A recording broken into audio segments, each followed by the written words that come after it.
Assalamualaikum warahmatullahi wabarakatuh. Perkenalkan, nama saya Mutia Fahlani Zaisan dari Prodi Pendidikan Akuntansi kelas A dengan NIM 1715625137. Di sini saya akan menjelaskan mengenai PPT interaktif yang sudah saya buat tentang jurnal umum dalam akuntansi. Nah, teman-teman, di sini ada cover dari PPT interaktif yang saya buat. Di sini itu berisi judul tentang materi yang akan saya bahas, yaitu tentang jurnal umum dalam akuntansi.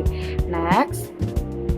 Nah, di sini saya masukkan quote juga dari Benjamin Franklin. Teman-teman bisa pahamin maknanya. Next.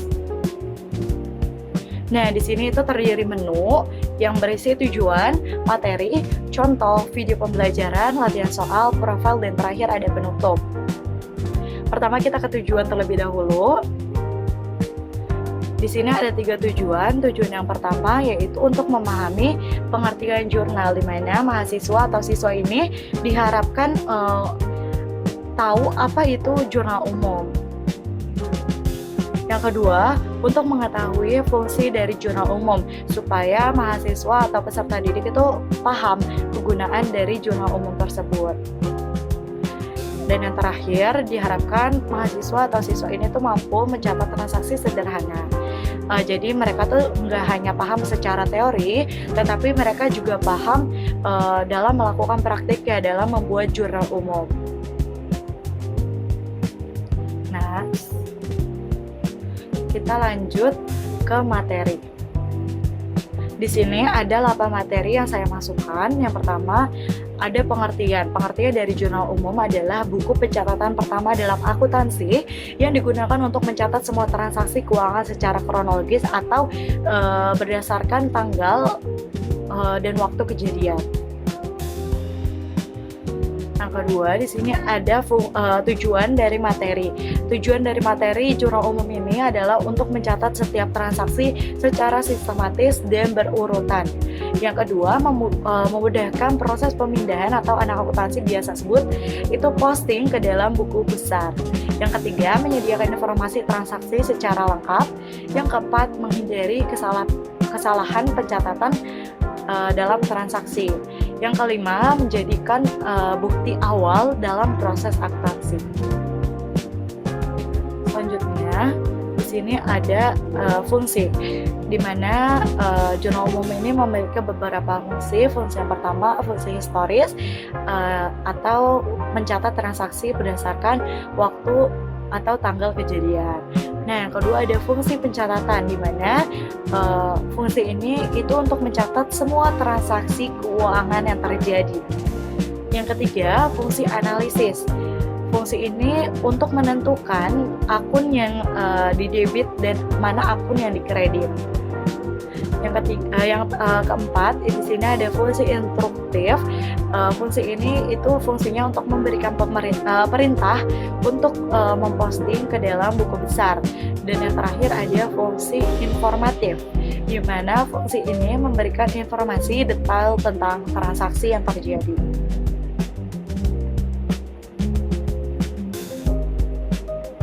Yang selanjutnya di sini ada bentuk jurnal umum. Di sini ada kolom jurnal umum yang isinya ada 5 kolom. Yang pertama berisi tanggal, yang kedua ada keterangan atau nama akun, yang ketiga ref atau referensi, yang keempat itu ada debit, yang kelima ada kredit. Nah, nama akun ini tuh harus ditulis berurutan, jadi harus debit dulu baru kredit. Jangan kredit dulu baru debit, tapi debit dulu baru kredit. Selanjutnya, di sini ada aturan dari debit dan kredit, di mana aset atau harta itu bertambahnya di debit dan berkurangnya di kredit. Yang kedua itu ada liabilitas ataupun utang yang bertambahnya di kredit dan berkurangnya di debit.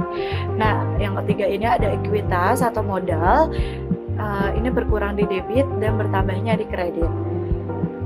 Keempat ada pendapatan, yaitu bertambahnya di kredit, dan terakhir ada beban, bertambahnya di debit. Selanjutnya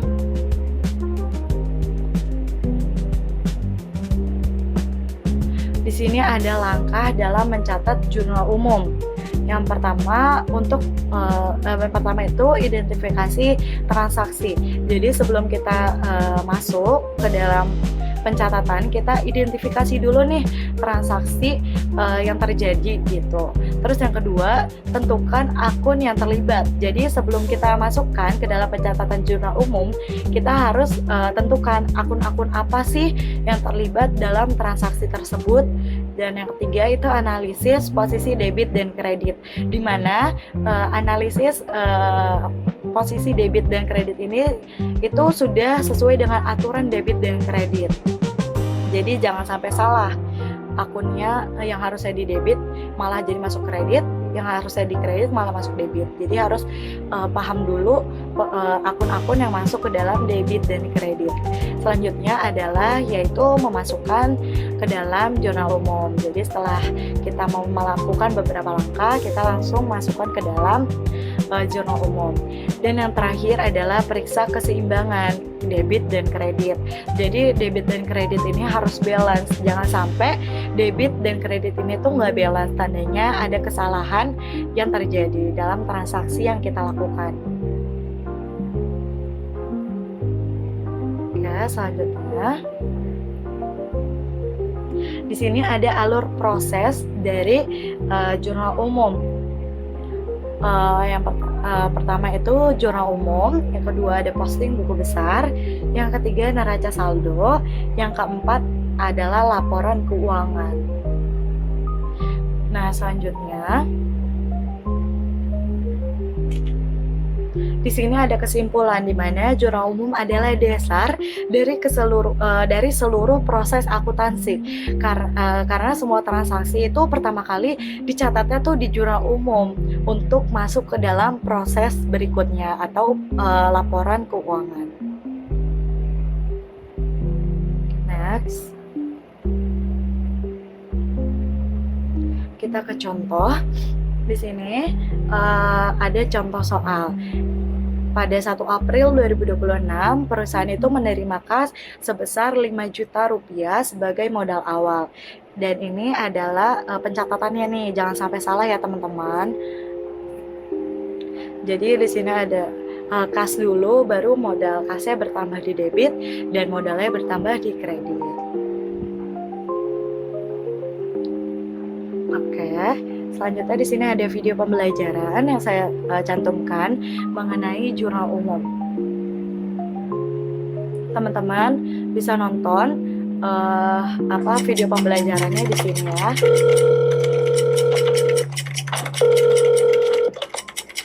Kita persingkat aja. Kalau misalkan teman-teman mau tonton, boleh silahkan ditonton terlebih dahulu.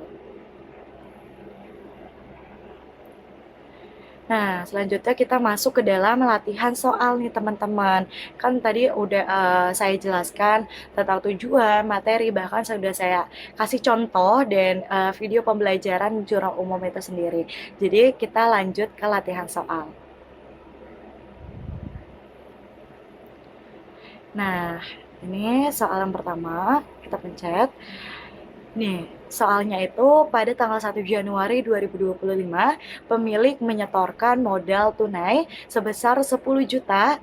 Jurnal yang benar adalah, jadi teman-teman ya ingat, menyetorkan modal tunai sebesar 10 juta. Nah, menurut teman-teman tuh masuk mana?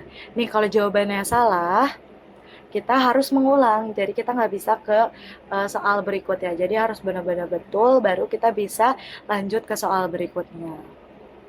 Karena ini benar, jawabannya kita lanjut ke soal berikutnya. Kita masuk ke soal kedua. Di sini ada pembelian perlengkapan secara tunai sebesar 1.500.000 dicatat sebagai, karena ini perlengkapannya dibeli secara tunai, jadi perlengkapannya bertambah di debit dan kasnya berkurang di kredit. Kita lanjut ke soal nomor 3.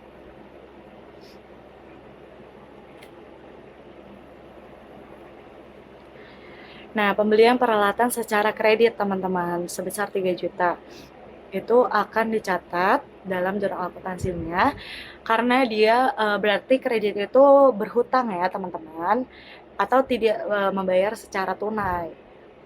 Nah, jadi kita masuknya peralatannya itu masuknya di debit karena dia bertambah, dan utang usahanya juga di kredit karena utang usahanya bertambah. Oke, soal nomor 4. Nah, perusahaan menerima pendapatan jasa tunai sebesar 2 juta rupiah. Jurnal yang benar adalah, ini menerima pendapatan. Berarti kita menerima uang dari customer. Jadi, kas kita itu bertambah, pendapatan jasa kita juga bertambah. Kas kita berada di debit, pendapatan jasanya ada di kredit. Karena dia membayar nih secara tunai customernya. Selanjutnya, ini soal yang terakhir, di mana pembayaran beban listrik 500.000 secara tunai. Ingat ya teman-teman, pokoknya secara tunai. Berarti kasnya itu berkurang atau berada di posisi kredit karena harta kita mengalami pengurangan. Karena dia membayar listrik itu berarti masuknya beban listrik di debit karena listriknya bertambah dan kasnya berkurang atau berada di posisi kredit. Oke, karena kita sudah selesai, dan di sini ada profil saya sebagai pembuat PPT interaktifnya. Nah, ini ada nama saya, Mutia Wafa Bibi Ihsan, dengan NIM 17156255137. Saya dari Prodi atau kelas pendidikan akuntansi A. Di sini adalah mata kuliah aplikasi komputer bisnis. Saya biasa dipanggil Wafa. Oke, kita back ke menu. Nah, terakhir di sini ada penutupan. Oke, semuanya thank you. Happy studying everyone. Selamat belajar. Jangan pernah malas untuk terus mempelajari ilmu yang ada. Bye. Assalamualaikum warahmatullahi wabarakatuh.